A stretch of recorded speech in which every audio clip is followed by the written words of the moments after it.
Welcome. In front of me is a POCO F6, and today I will show you how you can capture a screenshot on this phone.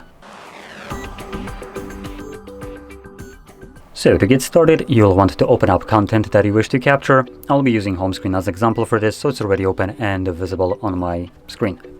Once that is the case for you, all you need to do is hold your power button and the volume down at the same time. You'll have this flash along with the pop-up. Now the first time around you'll have a bit of a guide letting you know that you can capture a scrollable screenshot or share it right here. Now if you tap anywhere on the screen, this message will disappear and never show up again, but the pop-up will show up every time you capture a screenshot, and it does disappear on its own after a couple of seconds. Once it disappears, you can find your screenshot in your Photos application. And as you can see, it shows up right here. Now it is unfortunately being stored in the camera folder, meaning that it's going to be between all your photos, videos, screen recordings, and any kind of probably content that you have downloaded, as there's no albums. So it might be a bit more annoying to try and find your screenshots down the line.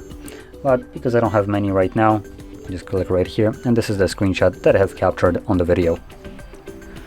So, if you found this video helpful, don't forget to hit like, subscribe, and thanks for watching.